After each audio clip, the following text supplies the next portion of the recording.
के मुअज़्ज़िज़ दोस्तों, मैं हूं हसन अली और आप तमाम देखने और सुनने वालों को अस्सलाम वालेकुम।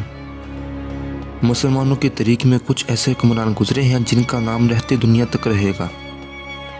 मोहम्मद बिन कासिम इन नामों में से एक नाम है। 17 साल का ये नौजवान वो कर जाएगा जो बड़े बड़े हुक्मरान न कर सके, ये किसी ने सोचा न था। मोहम्मद बिन कासिम का नाम किसी भी तारीफ का मोहताज नहीं। कौन सोच सकता है कि ये नौजवान हुक्मरानी का इस हद तक हक अदा करेगा जो बड़े बड़े हुक्मरान ना कर सके। आज की इस वीडियो में हम मोहम्मद बिन कासिम के कुछ वाक़यात से आपको आगाह करेंगे और ये भी बताएंगे कि मोहम्मद बिन कासिम किस तरह अपने खाल के हकीकी से जा मिले। मोहम्मद बिन कासिम ने वो इलाके फ़तह किए जो दरियाए सिंध के किनारे पर वाक़ थे, अब सरज़मीन पाकिस्तान का हिस्सा हैं। नाज़रीन ग्रामी, मोहम्मद बिन कासिम एक मशहूर सिपाहसालार हज्जाज बिन यूसुफ के भतीजे थे। इन्होंने महज 15 साल की उम्र में सिंध फ़तह करके वहाँ इस्लाम मुतारफ़ करवाया और इस अजीम फ़तह के बायस इन्हें एक हीरो के तौर पर जाना जाता है। नाज़रीन ग्रामी, मोहम्मद बिन कासिम 694 ईस्वी में ताइफ में पैदा हुए। इनके वालिद मोहतरम ख़ानदान में मुमताज़ अफराद के तौर पर जाने और माने जाते थे। जब हज्जाज बिन यूसुफ को इराक़ का गवर्नर मुकर्रर किया गया तो इसने सदवी ख़ानदान के मुमताज़ लोगों को ओहदे पर मुकर्रर किया। इनमें मोहम्मद बिन कासिम के वालिद भी थे जो बसरा पर फायज़ हुए। इस तरह मोहम्मद बिन कासिम की इब्तदाई तरबियत बसरा में हुई और तकरीबन 5 साल की उम्र में इनके वालिद का इंतकाल हो गया। दोस्तों, बचपन ही से मोहम्मद बिन कासिम मुस्तकबिल के ज़हीन और काबिल शख्स नज़र आता था। आप गुर्बत की वजह से आला तालीम हासिल ना कर सके, इसलिए इब्तदाई तालीम के फ़ौरन बाद फ़ौज में भर्ती हो गए और इंतहाई कम उम्री में अपनी काबिलियत को ज़ाहिर करके फ़ौज पर आला ओहदे पर फायज़ हुए।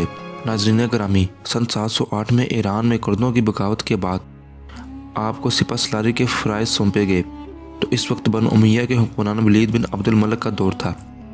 इस मुहिम में मोहम्मद बिन कासिम ने कामयाबी हासिल की और एक मामूली सी छोटी शिराज़ को एक ख़ास शहर बना दिया।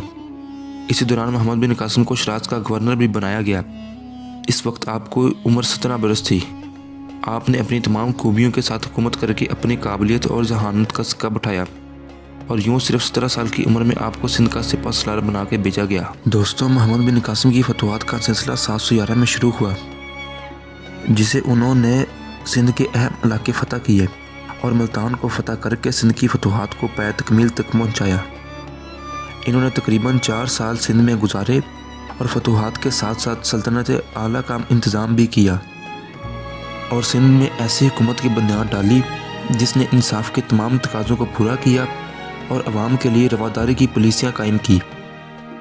नाज़रीन ग्रामी, अगर हम इनकी शख्सियत पर बात करें तो वो इंतहाई पुरवकार थे और इनका अखलाक जल्द ही दूसरों को अपना गर्विदा बना लेता था।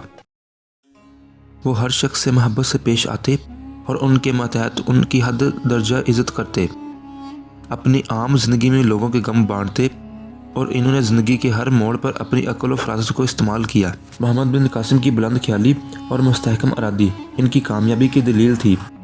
नाज़रीन ग्रामी, मुल्तान की फ़तह के बाद मोहम्मद बिन कासिम ने शुमाली हिंद के सरसब्ज़ और शदाब इलाके की तरफ मुतवज्जा होने के लिए कदम बढ़ाया। पहले कनूज के राजा को दावत इस्लाम दी मगर इसने कबूल न की, तो मोहम्मद बिन कासिम ने इस पर हमले की बुनियाद शुरू कर दी। इसी दौरान हज्जाज बिन यूसुफ मर गया, जिस पर मोहम्मद बिन कासिम तनूज पर हमले की बजाय वापस आ गए। हज्जाज बिन यूसुफ के मरने के बाद वलीद बिन अब्दुल मलिक ने मशरकी ममालिक के तमाम गवर्नर के नाम अहकाम जारी किए कि वह तमाम फतूहात और पेशकदमी रोक दें। मोहम्मद बिन कासिम की शुमाली हिंद की फतूहात की ख्वाहिश पूरी करने की हालात ने इजाज़त न दी और कुछ ही माह बाद खलीफा वलीद बिन अब्दुल मलिक भी मर गया।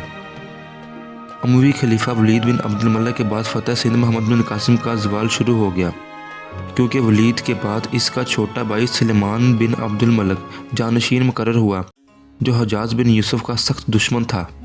हज्जाज का इंतकाल अगरचे इसकी खिलाफत से कबल हो गया था, मगर इस अदावत का बदला इसने हज्जाज के तमाम ख़ानदान से लिया और मोहम्मद बिन कासिम की तमाम खिदमात को नज़रअंदाज करते हुए इन्होंने हज्जाज के ख़ानदान के फ़र्द होते के जुर्म में अताब का निशाना बनाया। सुलेमान बिन अब्दुल मलिक ने यजीद बिन अबी कबशा को सिंध का वाली बनाकर भेजा और हुक्म दिया कि मोहम्मद बिन कासिम को गिरफ़्तार करके मेरे पास भेजो। मोहम्मद बिन कासिम के साथियों को जब इनकी होने वाली गिरफ़्तारी का पता चला तो इन्होंने कहा, हम तुम्हें अपना अमीर जानते हैं और तुम्हारे हाथ पर बैत करते हैं। खलीफा के हाथ हरगिज़ तुम तक नहीं पहुंचने देंगे। लेकिन मोहम्मद बिन कासिम ने खलीफा के हुक्म के सामने अपने आप को झुका दिया। ये उनकी गफलत की सबसे बड़ी दलील है कि वो अगर ऐसा ना करते तो उनकी इमदाद के लिए सिंध के रेगिस्तान का हर ज़रा पहुंच जाता। इन्होंने अपने आप को सुलेमान के सुपुर्द कर दिया। मोहम्मद बिन कासिम को गिरफ्तार करने के बाद दमिश्क भेजा गया। सुलेमान बिन अब्दुल मलिक ने इन्हें वास्त के कैद खाने में डाल दिया। 7 माह कैद की सोबत झेलने के बाद वो अपने खाल के हकीकी से जा मिले। खलीफा अपनी दावत दुश्मनी की वजह से एक अजीम फातेह लीडर से हाथ धो बैठा, मगर इन्होंने जंगी सलाहियत, जुरात और हुस्न तदब्बुर और इखलाक के बायस हिंदुस्तान में वो कारनामे सर अंजाम दिए कि वो तरीक़ सुनहरी हरफों से लिखे गए। इनकी मौत से दुनिया अज़ीम इस्लाम को अजीम नुकसान पहुंचा। उम्मीद है कि आपको हमारी ये वीडियो पसंद आई होगी। आपसे मुलाकात होगी अगली वीडियो में। तब तक के लिए अपने मेज़बान को दे इजाज़त। अल्लाह निगहबान।